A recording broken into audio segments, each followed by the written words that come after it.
Esselamu Aleyküm değerli izleyenler. Karikatür Atölyesi'nin yeni bir bölümü ile karşınızdayız. İslam'ı ve onun yaşamdaki pratiklerini hedef alan, toplumun kültürüne, inancına ve iradesine vurulan karanlık bir darbenin adı olan 28 Şubat'ı ele alacağız. Yine sizler de ekranlar başında bizlere eşlik edebilir ve çizdiklerinizi bizlere gönderebilirsiniz. Hazırsanız başlıyoruz. Yıl dönümünde 28 Şubat darbesini ele alıyoruz. Öncelikle şöyle bir tasarım ile başlayacağız. Bir takvim yaprağından ve bu takvim yaprağının üzerine bir postalın izini yapacağız. Yani kirli bir postalın, darbeyi temsil eden askeri bir postalın iziyle yapacağız. Şöyle başlayalım. Öncelikle bir takvim yapıyoruz. Şöyle kalın bir şekilde. Şöyle önce yerlerini belirtiyorum. Şöyle yan durmuş bir vaziyette. Şöyle bir açı ile. Şöyle sol taraftan görüyoruz. Yani açımız sol tarafta olacaktır. O yüzden şöyle takvimin sol tarafını görüyorum. Şu şekilde. Ve biraz da alt taraftan bakıyorum. O yüzden takvimin hem sol tarafını hem de alt tarafını görmüş oluyorum. Şöyle önce bir kaba taslak yerlerini belirtiyorum. Daha sonra biraz daha yaprak şeklinde yapmaya çalışacağız. Şöyle şurası takvimin tarihinin yazıldığı yer olacak. Şurası şöyle takvim yaprağının asılı olduğu teller,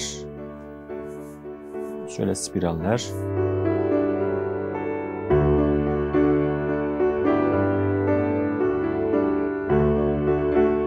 Şurada yine belli belirsiz bir şekilde takvim yaprağında görülen günler ve onun kareleri olacaktır. Şöyle kaba taslak çerçeveyi çizdikten sonra biraz daha ayrıntılı bir şekilde yaprakların kağıt hissini vermeye çalışacağız. Şöyle çok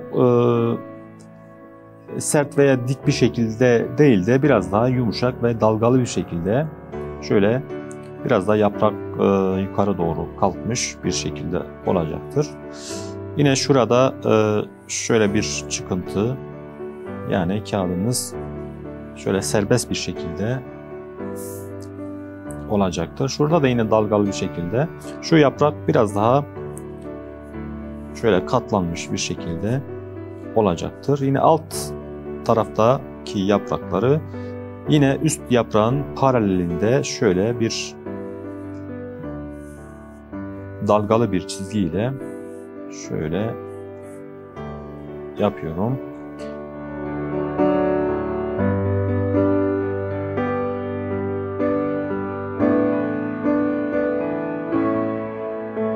Şöyle en alttaki yaprak şöyle katlanmış olsun.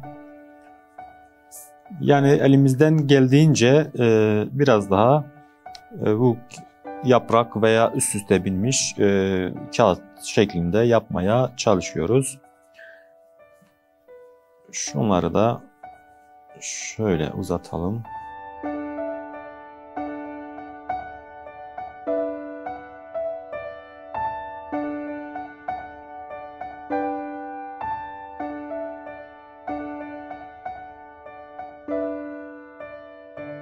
Şuradaki spirallerin, tellerin geçtiği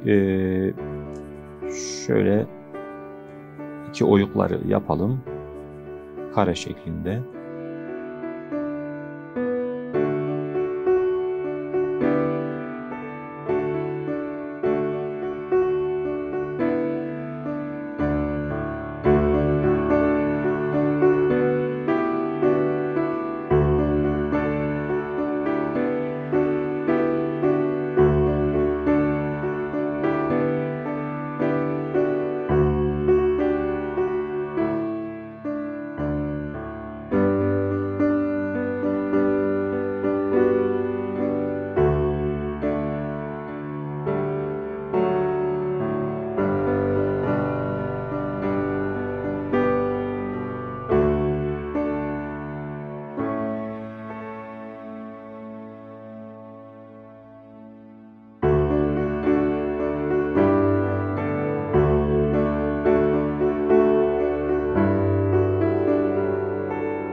Şuraya 28 Şubat yazacağız.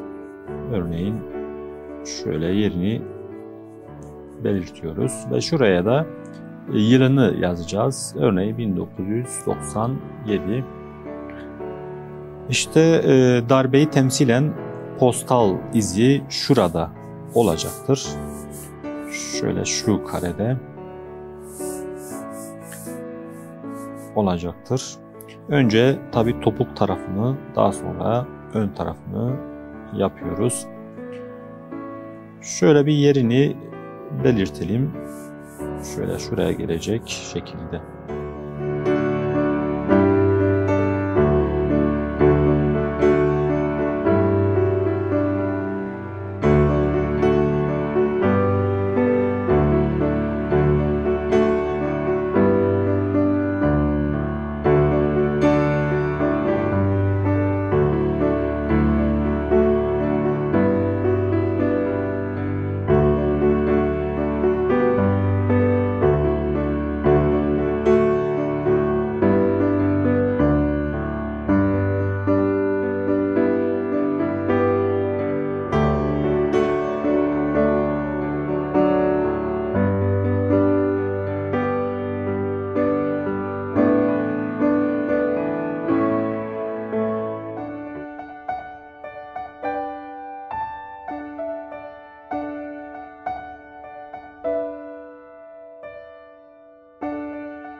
Kurşun kalemle bunu da çizdikten sonra artık mürekkep kaleme geçebiliriz ve daha belirgin ve net bir şekilde resmimizi tamamlayabiliriz. Şöyle başlayalım.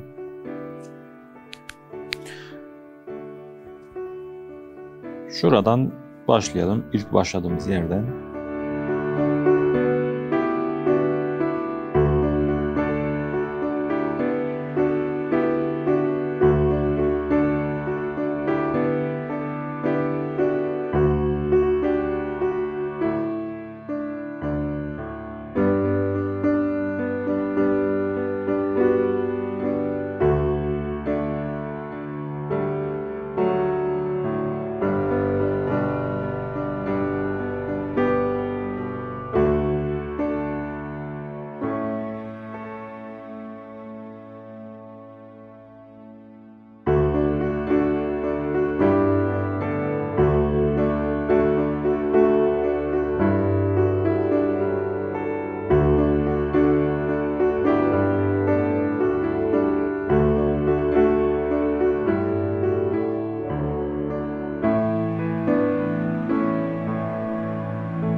Şuraya rakamlar yazabiliriz. Örneğin şuradan başlasın.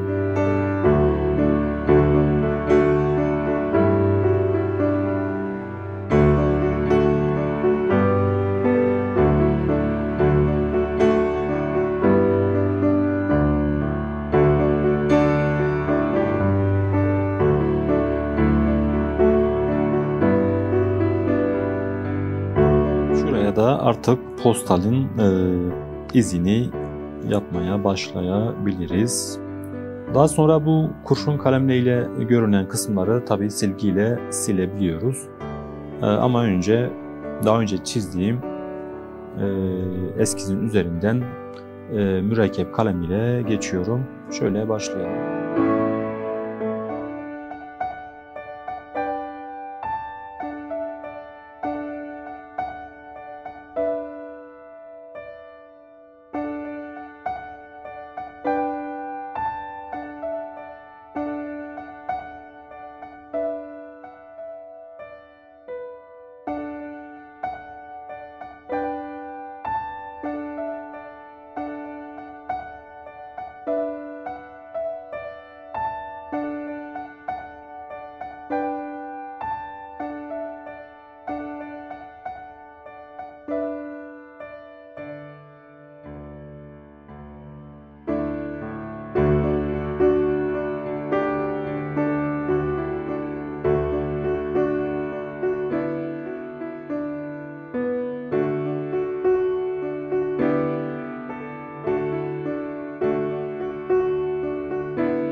Bugünkü çizimimizin sonuna geldik. Bugün yıl dönümünde 28 Şubat darbesini ele aldık. Yeni bir programda yeni bir konu ile karşınızda olmak ümidiyle Allah'a emanet olun.